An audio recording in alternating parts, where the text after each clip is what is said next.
Hola amigos, bienvenidos a una nueva temporada de nuestro podcast Letras que Trastornan. Hoy tenemos una temporada especial y una temporada diferente porque hoy estoy con mis dos amigos pastores, teólogos.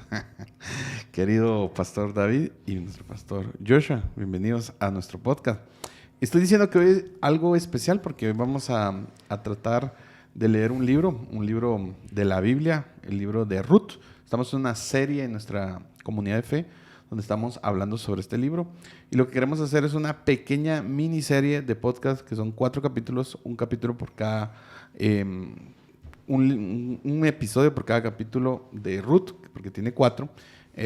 Profundizar un poco en el aspecto teológico, profundizar un poco en un aspecto más íntimo de qué es lo que Dios nos quiere hablar a través de este libro muy puntualmente. Y por eso, bienvenido Joshua, ¿cómo estás? ¿Qué tal, Julio? ¿Qué tal, David? Dios los bendiga. Gusto compartir con ustedes. Hola, amigos. Bienvenidos cada uno. Bueno, antes que nada quisiera dar un poco de contexto del libro de Ruth. Creo yo que, pues empezando con el propósito del libro de Ruth es mostrar el carácter firme y fiel de Dios, incluso cuando todo está colapsando, cuando ya se ve que como si no hay una esperanza, se ve el carácter firme y fiel de Dios hacia las personas que Él ama. El autor, quien hace este libro o quien lo escribe, pues es desconocido. Algunos dicen que puede ser Samuel, pero el escrito está después de 1375 a 1050 antes de Cristo, por lo cual la mayoría pues dice que no puede ser Samuel. Y también el marco histórico que se presenta, en qué momento, que es donde se escribe, cómo se presenta la historia, es en el tiempo oscuro de la historia, donde la gente vivía solo para satisfacer sus deseos. Incluso Jueces 17:6 dice, voy a leerlo: en esos días Israel no tenía rey y cada uno hacía lo que parecía correcto según su propio criterio.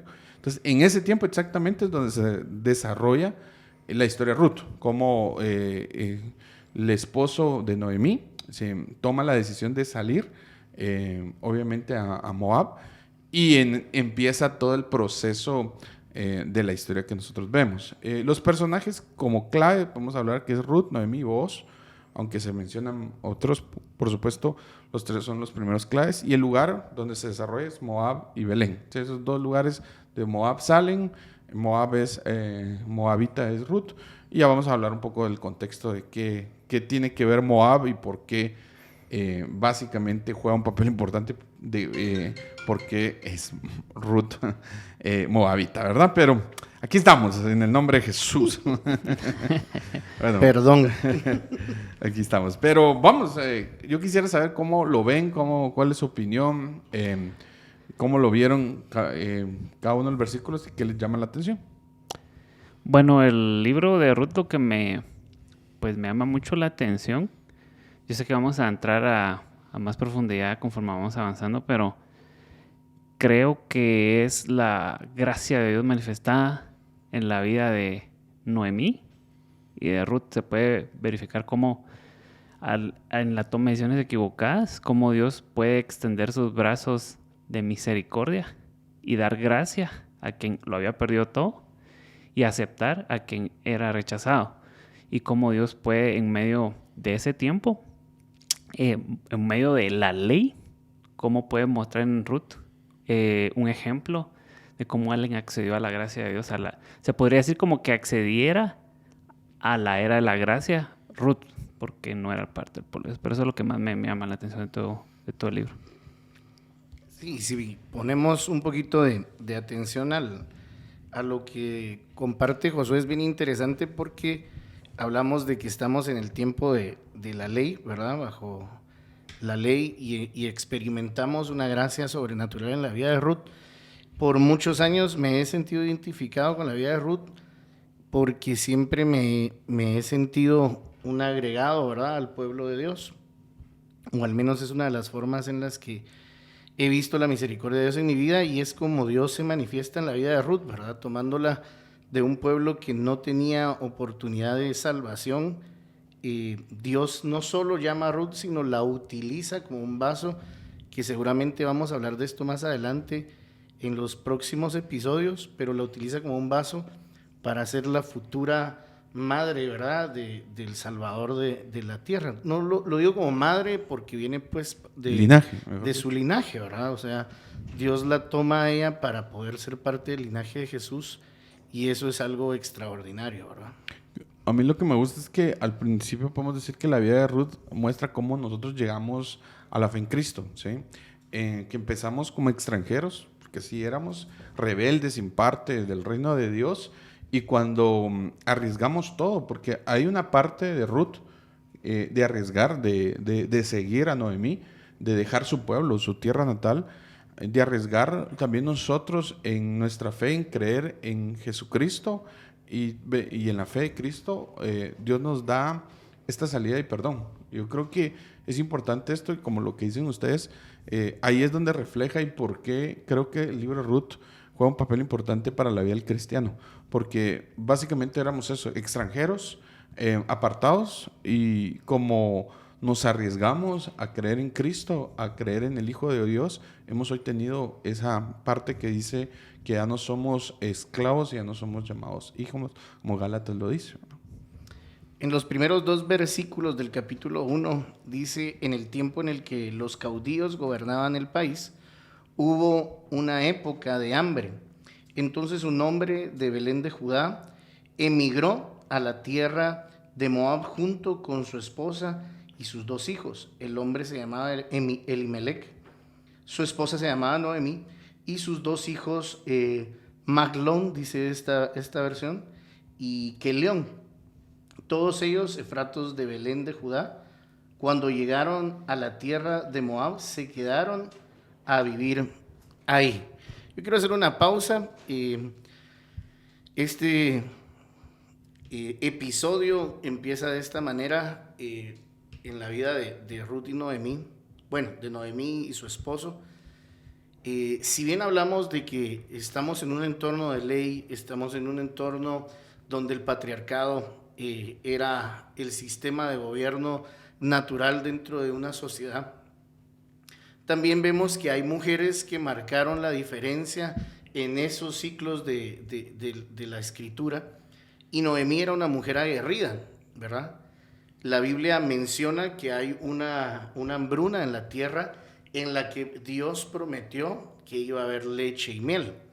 Sin embargo, es interesante de que dice que había hambruna y que hubo hambre, ¿verdad? En un episodio que hubo hambre en la tierra de Judá, pero podemos interpretar esa hambre como también un juicio que venía por la desobediencia que el pueblo de Israel estaba viviendo.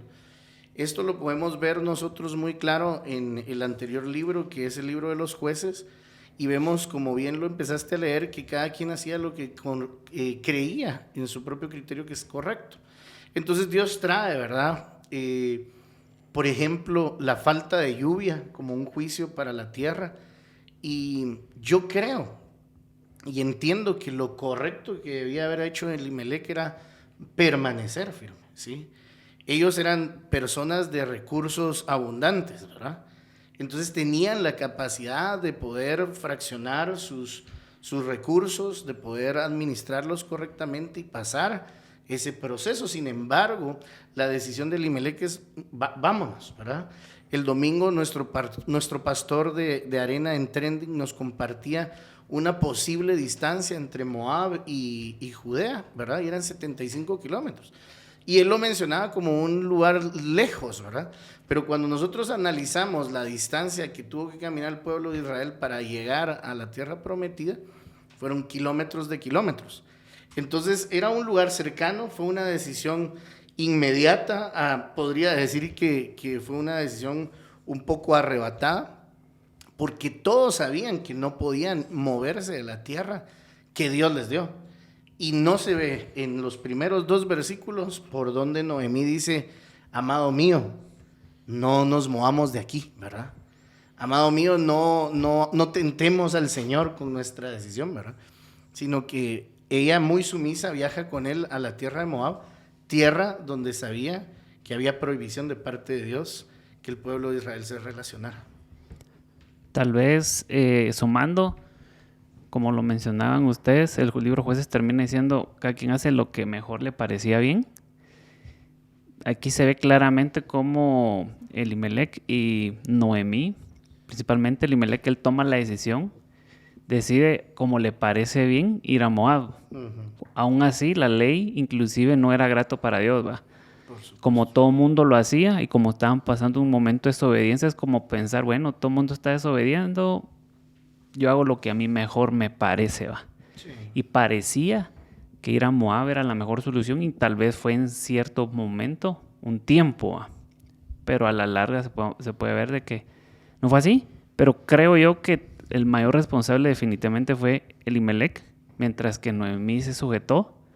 Entonces yo creo que por ahí también Dios permitió que Noemí fuera con Ruth de regreso para una redención, una futura redención, porque realmente quien tuvo la responsabilidad de esa decisión fue Elimelech, no Noemí. En muchos de los libros encontramos la imagen mesiánica de Jesús. Aquí se refleja mucho el tema de cómo nosotros a través del pecado no pudimos, estar en la voluntad de Dios. Salimos y tuvo que venir Jesucristo a redimirnos a través de su sacrificio. Porque éramos extranjeros, porque, recuérdense que a través fuimos nacidos en el pecado, del pecado, entonces en ese proceso tuvimos que ser redimidos por Jesucristo, como lo fue, Ruth fue redimida, sí, es la imagen mesiánica, por el mismo hecho de que, pues obviamente ella estaba en otro lado, ella vivía en otra ciudad que no estaba como parte del propósito del Señor, pero fue redimida a través de Booz, que lo vamos a ver más adelante, como Jesucristo nos redimió a cada uno de nosotros.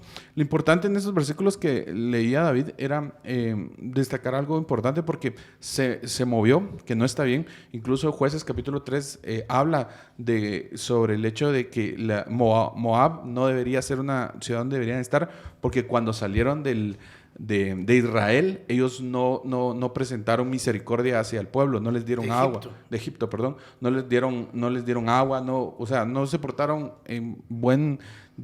bien con ellos. Entonces el Señor les dice, no pueden estar en la mesa de la discusión, incluso lo dice en Jueces 3. El hecho es de que ya estaban apartados. El tema es que, como le dice, hay una decisión de decir, bueno, hay algo que está pasando. Nuestro pastor decía, ¿qué harías tú como padre? Yo me pongo como padre. Es bien complejo venir y muchas veces señalar a alguien, de decir, mira, es que él tomó la decisión de irse, no tuvo que quedarse. Por supuesto que tuvo que quedarse, pero era un padre que veía muchas veces pues, lo que estaba sucediendo a su alrededor. Pero si ya nos entramos un poquito más en buscar históricamente, vemos que también Abimelech tenía recursos, no era cualquier persona, en el sentido, era incluso conocido, porque incluso cuando leemos más adelante el libro de Ruth, nos damos cuenta que muchos reconocen a Ruth a Noemí cuando regresan. Dicen, ahí viene Noemí. ¿Quién reconoce a un X? Pues, obviamente era una persona de pues alto estima o conocida en la ciudad. El tema es de que yo creo que, como lo que dice Jueces 17, todos hacían conforme a como ellos creían que era correcto, como no había un juez en ese tiempo. Lo que yo quiero enfatizar es de que muchas veces de nuestras decisiones, a veces simplemente lo tomamos conforme creemos nosotros que es correcto, por las circunstancias que estamos viviendo. Y a veces es una circunstancia difícil, a veces es una circunstancia de escasez, a veces es una circunstancia de enfermedad. Entonces decimos, es que tú no estás viviendo mi circunstancia, tú no estás viviendo lo que estoy viviendo, entonces por eso voy a tomar esta decisión. Entonces hay una justificación para esto, ¿sí? El tema es que al final nada va a justificar un pecado, o nada va a justificar algo que el Señor ha dicho desde antemano. Si había escasez en la tierra donde tenía que haber pan, porque Belén significa tierra de pan, y había escasez, era porque obviamente el pecado estaba presente, pero obviamente el tema era redimir la tierra. Ese era el propósito. Pero, ¿qué hizo él? Tomó sus decisiones. Y a mí me gusta esta parte porque muchos de nosotros a veces tomamos decisiones en nuestro parecer, porque creemos y juzgamos que la situación que estamos viviendo me da la autoridad para hacer X, Y razón, X o B, o dejar esto, o tomar, o aprobar esto, o decir sí a esta propuesta, porque estoy en una situación tan complicada en mi vida que digo que es el correcto. Y al final, si se dan cuenta, seguimos en la lectura, no sé si lo va a seguir leyendo, David, pero ¿Sí me dejas? con gusto. Van a morir, ¿sí? No dice cómo, pero van a morir.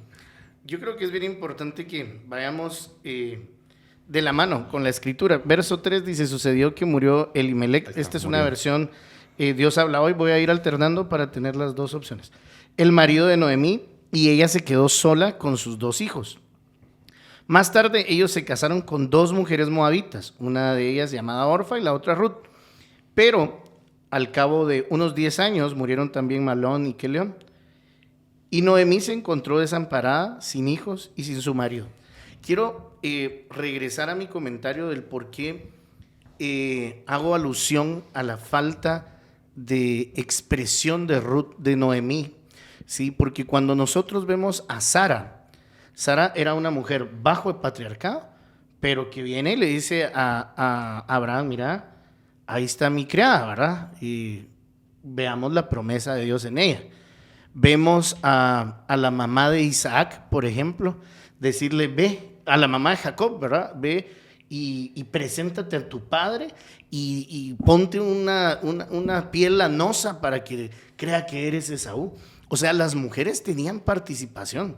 Las mujeres cada mujer que Dios menciona o aparece con referencia en la Biblia tienen participación extraordinaria en las Escrituras. Pero a mí me impresiona cómo Noemí no interviene. Noemí sabe que van a hacer lo que no agrada a Dios y se va.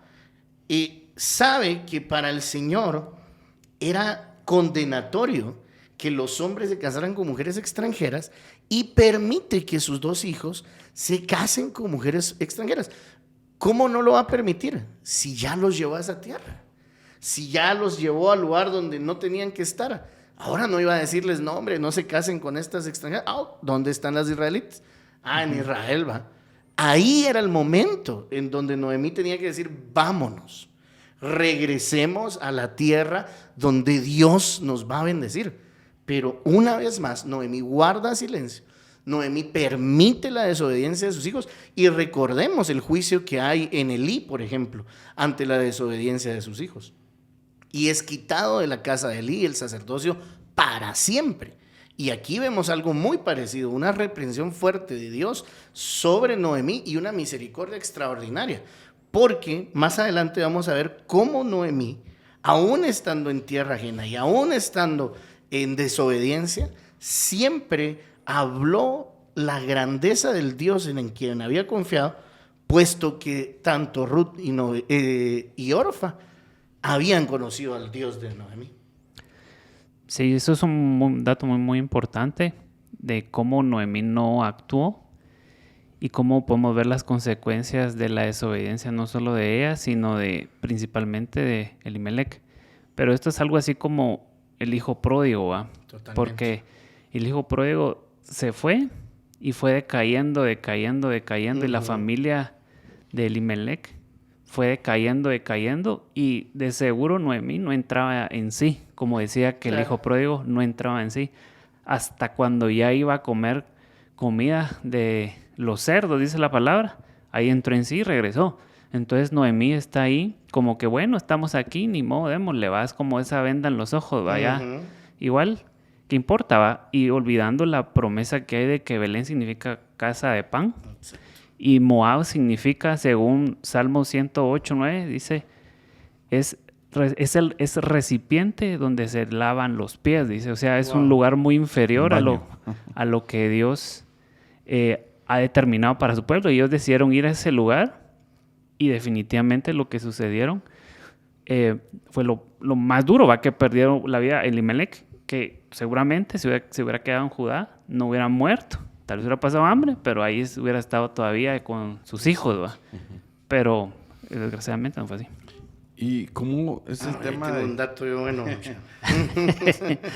que no importa el tema, el tiempo que se pueda estar viviendo hostil en nuestras vidas, siempre Dios va a redimir y siempre Dios va a cumplir su promesa, como lo hizo en Belén, cuando se restituyó el el juicio, los jueces en Belén, en la parte de Jerusalén, en ese momento, pues obviamente vuelve a llover, vuelve a haber prosperidad, porque en la casa del pan siempre va a haber pan. El tema es de que a veces nos desesperamos y yo quisiera como aplicarlo a nuestra vida, a los que nos escuchan, porque a veces nos desesperamos porque no vemos las bendiciones en el momento. Y a veces estamos que, no, es que Señor te he estado dando, he estado sirviéndote, tú has visto mis desvelos, tú has visto cómo yo me he esforzado en la universidad y todo va en contra, todo va en contra. Y llega un momento como, me quiero ir, o sea, ya, como quiero tomar mis decisiones, creo que no es lo correcto. Pero si el Señor te dio una orden, el Señor dijo, quédate ahí, debemos de entender de que un momento va a volver la bendición y el pan va a volver a brotar donde la casa del pan es. Hay un punto bien interesante porque ahorita pusiste algunos ejemplos y es que hay algo bien interesante que a veces pasamos por alto. El estar en la gracia de Dios, en la bendición de Dios, no nos exime a nosotros, no nos encapsula en una burbuja de la realidad de este mundo, ¿sí? Y eso tenemos que tenerlo todos bien claro, ¿verdad? Yo creo que es probable que Elimelec hubiera muerto en Jerusalén, pero no hubiera muerto de hambre. Por la misma situación que murió allá, pudo haber muerto acá. Y pensemos que sus hijos hubieran muerto aquí también, ¿sí? En Judá. Pero no hubiera sido el mismo proceso de angustia que vivió Noemí, porque Noemí llegaba desterrada. Noemí, todas sus propiedades habían perdido valor, porque eran propiedades de Elimelec. Elimelec, estando enfermo, hubiera podido buscar a alguien que se hiciera cargo de su esposa y de sus hijos.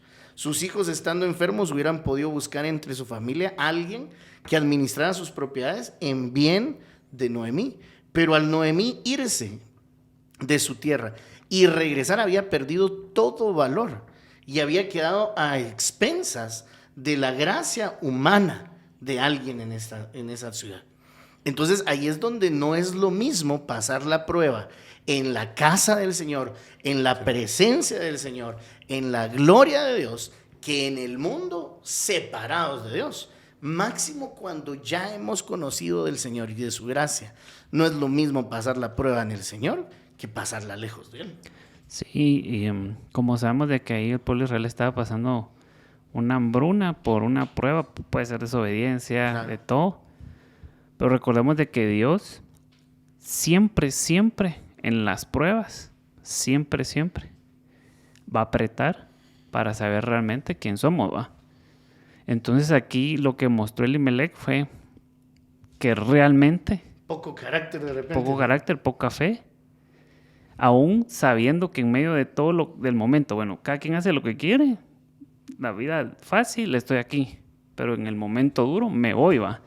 Y eso también es algo a tomar muy en cuenta, porque si las cosas se van mal, por ejemplo, imagino que como él era hombre de que tenía tierras, tenía recursos, a la hora de que hubiera una gran hambruna ya casi que nada podía valer, no había cosecha, no había nada. Entonces él ya no estaba como que conforme con lo que Dios le había dado porque no había fruto. Entonces él decide, bueno, en medio de la presión o la prueba, salta quién realmente soy.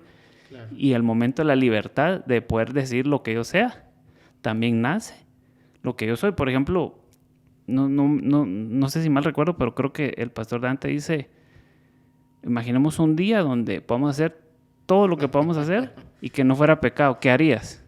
Y tal vez muchos dirán, robarían un banco, qué sé yo, y muchas cosas, ¿va? Pero y empieza a salir, ¿va? Y empieza a salir, decía, entonces, ¿eso que harías? Eso es lo que verdaderamente eres. Wow. Entonces, cuando uno está en la libertad para hacer lo que quiera, más puede ser una libertad o en una presión, es lo que realmente somos, ¿va? Antes de que siga David leyéndolo, para seguir procesando, es bien peculiar, no me he dado cuenta que el tema el de Noemí, pues al no decir nada, cuando todas las mujeres que presentan la Biblia, pues hablan, dicen, quiere decirte que ella consentía lo que estaba sucediendo. Totalmente. Eso obviamente lo entendemos. Incluso el hecho de no entender el proceso del Señor porque le echa la culpa a Dios después cuando se cambia el nombre, que lo vamos más adelante. Te estás adelantando. Sí, un poquito. Pero es que nunca lo vi en ese punto como lo había puesto, de que al final no dijo nada, no hizo nada y después termina, pues obviamente, culpando a Dios porque no entendió realmente que no estaba en el lugar donde Dios lo quería. Pero siga. Gracias, pastor. Dice, un día Noemí oyó decir en Moab que el Señor se había compadecido en su pueblo y que había puesto fin a la época de hambre. Entonces decidió volver a Judá y acompañada de sus nueras salió del lugar donde vivían. Pero en el camino les dijo, anden, vuelvan a su casa con su madre, que el Señor las trate siempre con bondad, como también ustedes nos trataron a mí y a mis hijos. Pausa rapidísimo, quiere decir que a pesar de ser extranjeras, eran buenas mujeres. Exacto. Y que les permita casarse otra vez y formen un hogar feliz. Luego Noemí les dio un beso de despedida, pero ellas se echaron a llorar y dijeron, no, nosotras no volveremos, nosotras volveremos contigo a tu país. Y Noemí insistió, váyanse, hijas mías, ¿para qué quieren seguir conmigo? Yo ya no voy a tener más hijos que puedan casarse con ustedes. Anden, vuelvan a su casa. Yo ya soy muy vieja. Interesante la manera en la que Noemí se ve a sí misma, ¿verdad? Yo ya soy muy vieja para volverme a casar y aunque tuviera aún esa esperanza y en esta misma noche me casara y llegara a tener más hijos, ¿iban ustedes a esperar hasta que fueran mayores para casarse con ellos? ¿Se quedarían sin casarse por esperarlos? No, hijas mías, de ninguna manera. El Señor me ha enviado amargos sufrimientos, pero más amarga sería mi pena si las viera sufrir a ustedes. Voy a seguir un poquito más para cerrar este espacio. Ellas se pusieron a llorar nuevamente. Por fin Orfa se despidió de su suegra con un beso, pero Ruth, esa creo que es una parte especial, pero Ruth se quedó con ella. Entonces Noemí le dijo, mira, tu cuñada se vuelve a su país y a sus dioses, vete tú con ella. Pero Ruth le contestó, no me pidas que te deje y que me separe de ti. Iré a donde tú vayas y viviré donde tú vivas. Tu pueblo será mi pueblo y tu Dios será mi Dios. Moriré donde tú mueras y ahí quiero ser enterrada. Que el Señor me castigue con toda su fuerza si me separo de ti, a menos que sea por la muerte. Voy a hacer la pausa. Impresionante, la verdad, la manera en la que vemos este episodio, este capítulo, nos muestra de que a pesar de que eran personas non gratas, en términos muy actuales, para los israelitas, vemos a una Orfa, no era una mala nuera. Vemos a Ruth, no era una mala nuera. Amaban a su suegra y su suegra las amaba. Eso es algo que no cabe en el diccionario del pastor Dante. O sea, eso no existe, una buena suegra, ¿verdad? Pero la Biblia nos muestra que sí lo hay, ¿verdad? Y es impresionante cómo Ruth hace su exposición más conocida en la historia. Yo me quedo con la parte final de su exposición. Dice que el Señor me castigue con toda dureza si me separo de ti, a menos de que sea por la muerte. Aquí estamos escuchando hablar a una mujer pagana, a una mujer que nació bajo el gobierno de muchos dioses, pero ella está hablando de Dios, el Dios vivo, y lo habla con propiedad, aún sin ser su Dios. Pero ella dice que el Señor, y en otras versiones dice que Jehová, o sea, le menciona su nombre. Y eso quiere decir que las historias que ella escuchó, que las conversaciones que tuvo con Noemí, que los tiempos donde Noemí contaba las grandezas de Jehová con sus nueras, habían sido suficientes para marcar el corazón de Ruth, al punto de decir que el Señor Jehová me castigue con toda dureza si me separo de ti. Una extranjera, hablando con propiedad y con fe de lo que Dios podía hacer en su vida. Fíjate que en la misma línea estaba leyendo un comentario en el tema de dos personas, ¿sí? Y esta misma circunstancia. Orfa, Ruth, ¿sí? El mismo amor hacia la persona. Pues obviamente las dos, dice que ninguna de las dos no decía, y Orfa no le agradaba. O sea, las dos lloraron 2 veces amargamente. Mas solo una optó por irse por el camino que conocía de sus dioses. Mas la segunda, que es Ruth, vino y dijo, me quedaré contigo. Y lo que decía David, que destaca, que es muy bien, esto simplemente lo hace una persona redimida. Quiere decir que Ruth ya estaba redimida. ¿Por qué? Porque era ya la confesión de fe. Es la redención. Dense cuenta, esta es una confesión de fe. Tu Dios será mi Dios, ¿sí? Uh-huh. A donde quiera que vayas, ¿sí? Yo estaré contigo. Esto es una confesión. Como aquí miramos a Jesús, porque Jesús está implícito en todo. Uh-huh. Aquí vemos el tema de decir, Jesús, yo iré a donde quiera que estés. Tú estarás conmigo. Tu Dios será mi Dios. Quiere decir, yo reconozco a Dios como mi Salvador. Y aquí lo dice, el Señor. O sea, no tu Señor, el Señor. Uh-huh. Mi Señor, mi Señor. Entonces, ¿cuál es la diferencia? Mismas circunstancias para los lados, solo que la redimida por Jesucristo toma el camino hacia donde va a regresar. Bien interesante. Lo que mencionan son bastantes versículos, pero cabal podemos ver como una es la que, como dice Julio, está redimida y Dios ha hecho la obra en ella. Pero podemos ver que las dos lloraron, las dos fueron emocionales, las dos querían.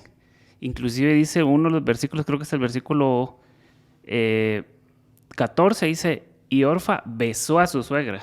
O sea, sí. Mientras que Ruth se quedó con ella. Y, o sea, aquí lo que vale no es que tantas emociones o que tanto llores o que tanto digas, bueno, ser emocionalista, decir, bueno, Dios, yo estoy arrepentido, Dios, esto, lo otro, sino realmente la transformación y la convicción que puede haber en nuestro corazón, ¿va? Y cabal lo que menciona los versículos del 16 al 18, donde dice, no me dejes, no dejes que me aparte de ti. Ahí está accediendo Ruth a la gracia, porque en Hebreos 8:10 dice, por lo cual, este es el pacto que haré con la casa de Israel, dice Hebreos.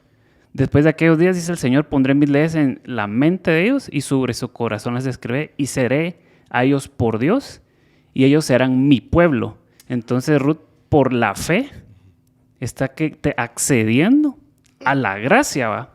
Inclusive aquí podemos hacer el gran contraste, ¿va? De lo que está pasando durante el libro de Jueces, que alguien hace lo que quería, hace el mal, pero también aquí Ruth, por la fe, en su libertad de poder escoger hacer lo que se le pegara la gana, por así decirlo, viene y ella decide por la fe creer que va a ser aceptada en el pueblo, ¿va? Y eso es bien, bien poderoso.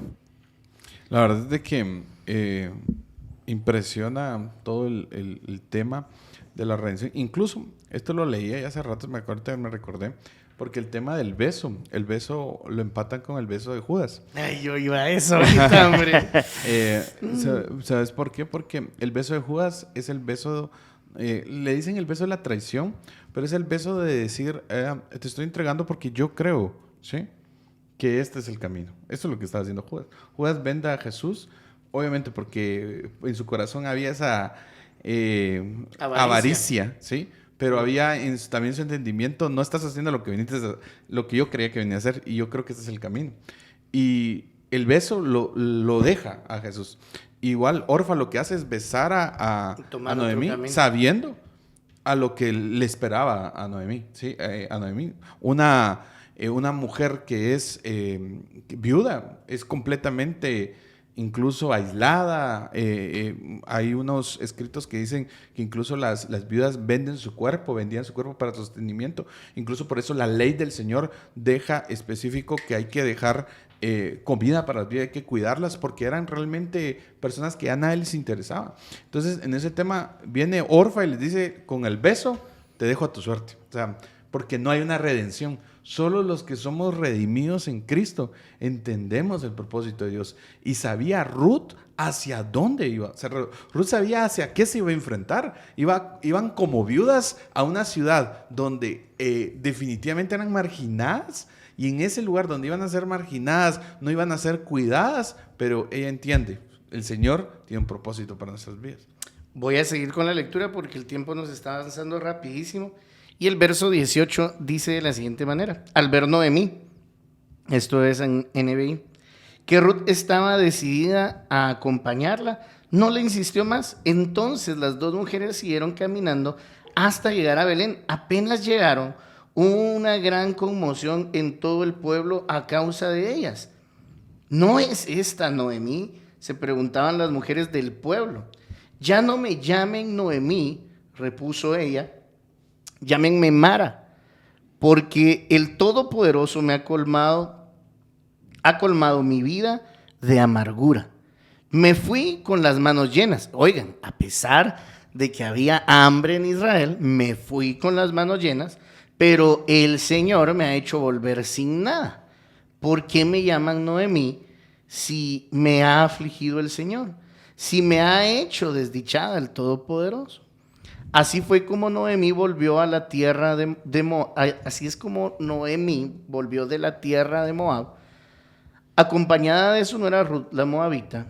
Cuando llegaron a Belén, comenzaba la cosecha de cebada. Yo voy a decirles, de verdad, me asombra cómo yo creo que yo llego a la zona 1 después de 10 años y no soy nadie en la zona 1. O sea, ahí viene, voy a pensar, un delgado con barba canada. ¿Va? Pensemos que voy a adelgazar en 10 y nadie sabe quién soy. O sea, por mucho que he tratado de impactar a mi cuadra, no va a pasar de ahí. Pero Noemí era conocida en el pueblo, ni siquiera había llegado a Belén y ya sabían quién era Noemí. A eso era a lo que me refiero cuando hablo de Noemí. Noemí no era cualquier mujer sumisa, calladita la boca, sí, mi amor a todo. No, Noemí era una mujer con carácter, con autoridad, conocida entre el pueblo, pero que en su momento decidió guardar silencio y que su silencio trajo consecuencias graves, eternas para su vida, pero que por ahí vamos a ver más adelante, la misericordia de Dios sobrepasó su silencio, ¿verdad? A la hora de regresar Noemí a Judá, ve la hora de la verdad, ¿va? O sea, cómo es la realidad juntamente con Ruth, ¿va? Es ahí donde se vuelva palpable tu fe, porque quizá se pudo haber pensado que Ruth le dijo a Noemí que le iba a seguir solo por una emoción o el cariño del momento, ¿va? Pero cuando ya llegan a Judá es donde se evidencia realmente cómo está la fe. Inclusive eso es para todos nosotros como cristianos, ¿va? Que en un momento uno de emoción le puede decir a Dios: mira, yo voy a estar contigo siempre, voy a ir donde tú me mandes y voy a hacer tu voluntad. Pero ya estando en el momento de la realidad es donde se evidencia la fe, ¿va? Y es ahí donde podemos ver que realmente el caminar con Dios es dejarlo todo, como lo que hizo Ruth. Lo dejó todo, dejó su pueblo, dejó todo. El mismo ejemplo lo vemos con los apóstoles. Cuando Jesús llamó a Pedro después de la pesca milagrosa, dice que los apóstoles, Pedro y quien estaba con él, lo dejó todo por seguirle a él. O sea, esa es la identificación del que ha entrado a caminar con Jesús en la gracia y por la fe, ¿va? Ahora yo te pregunto, ¿será entonces que realmente Ruth estaba siguiendo a Noemí? ¿O Ruth realmente quería tener un encuentro con el Dios de Noemí? Yo me lo pregunto. O sea, ¿será que Ruth realmente su principal objetivo era seguir a Noemí? ¿O ella realmente estaba ansiosa por tener un encuentro con el Dios de Noemí? Porque vos lo dijiste, los apóstoles dejaron todo, pero iban en pos de Jesús. Y yo creo, o sea, les voy a decir esto, no, como diría un famoso y respetable predicador, me voy a echar una mi pensada. Algunos saben quién es, otros no. Pero yo creo que Noemí dijo: sí, o sea, te quiero, Ruth, o sea, te quiero, Noemí, pero yo quiero conocer a tu Dios. Yo quiero encontrarme con tu Dios. Y aquí en Moab no lo voy a hacer. Necesito ir contigo. Quizás tenga una oportunidad en 1,000,000 de tener un encuentro con tu Dios. Yo estoy seguro.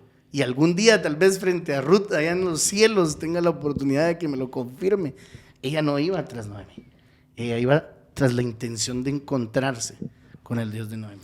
Recordemos de que la imagen de Noemí, si la vemos en un tema mesiánico, funge en este momento como el tema de la representación de Jesús, la representación de Dios, porque era lo que era la representante como tal. Entonces Noemí se mueve, entonces como Ruth ya es una redimida por el Señor a través de su fe, cuando ella se mueve deja, ¿sí? Entonces ella sigue el propósito de Dios a través de Noemí. No sobre la persona, porque vemos que obviamente sobre la persona tomó malas decisiones, incluso ella culpa a Dios, sino sobre la imagen que representaba en ese momento para Ruth. Una imagen de Jesucristo, una imagen de Dios, donde voy a seguir a la que tiene la redención, porque es la imagen, es como el pastor, como el líder, como el apóstol que va al frente y decir, voy a seguirlo, no porque él sea Dios, sino porque es la imagen, encontré en él cómo Dios fluyó en una redención hacia mí. Entonces, por eso, por esa parte, creo yo que hacemos mucho sentido lo que dice David, y creo yo que también el tema de entender que en medio de esto, los sufrimientos siempre van a estar presentes. Y si se dan cuenta, el último párrafo de este versículo viene David y me concentra. Ruth. No, viene Noemí. Viene Noemí en este momento y empieza a decir, soy Mara, todo lo he perdido, pero olvida que tiene Ruth. Olvida que una mujer, ¿sí?, que no era de su pueblo, acaba de decirle, moriré. De dejar todo. Dejar todo, moriré contigo. Donde tú vayas, lo que tú digas. ¿Y saben qué pasa? Que a veces en la circunstancia en que nosotros estamos viviendo, en el dolor, en la prueba, olvidamos a las personas que están a la par de nosotros. Y siempre, a veces creemos que estamos solos. Y no nos damos cuenta que siempre, a veces, hay una persona a la par de nosotros. Hay una Ruth que nos acompaña. Tal vez no dice nada, porque no vemos que Ruth le diga algo. Lo lamento, hace esto, hace lo... No, ¿qué hizo Ruth? Tu Dios será mi Dios, a donde quiera que vayas. Y a veces la circunstancia de nuestra vida es tan fuerte, el problema es tan grande, que simplemente decimos, Señor, estoy solo, todo me lo has quitado. Pero nos olvidamos que hay una Ruth siempre a la par de nosotros. Yo quiero compartirles mi conclusión del capítulo 1 y quiero decirles que me quedo con esa actitud de Ruth, porque me identifica demasiado. Por eso les decía, yo conocí al Señor a los 13 años, más o menos 12, 13 años, y tuve un encuentro con Él, y me identifico tanto con ese corazón de Ruth de decir, yo quiero conocer a ese Dios. Yo escuché de Dios desde los 5 años, pero al llegar a la edad de 12 años, donde yo ya podía tomar una decisión en mi vida, pues todavía estaba algo joven, pero dije, yo quiero conocer a Dios. Me bauticé a los 13 años y decidí a partir de ahí dedicar mi vida a servir al Señor. De repente tuve uno de mis paseos a Moab, ¿verdad? Como, eso no hay que ir a dar una vuelta. No hay que ir, ¿verdad? No. Fui a dar una vuelta a Moab, pero me impresiona el carácter de Ruth. Quiero cerrar con eso. El deseo de querer conocer a Dios siempre va a ser respondido por ese Dios. Dice el Señor, el que a mí viene, yo no le echo fuera. Ven. Bueno, vamos a terminar en este momento. Gracias, comunidad de fe, gracias amigos, gracias a todos los que están en este momento pendientes. La verdad es que el libro de Ruth es un libro que nos habla de nuestras vidas. Creo que más que hoy podemos exponer, vamos llenos nosotros mismos de lo que Dios ha hecho. La misericordia de Dios está reflejada. Simplemente debemos entender que Ruth es el ejemplo de que muchos de nosotros nos acercamos a Jesús como extranjeros y Él nos redimió. Así que no se pierdan esta pequeña serie. Gracias, David. Gracias a ustedes por Nos el vemos en el próximo episodio.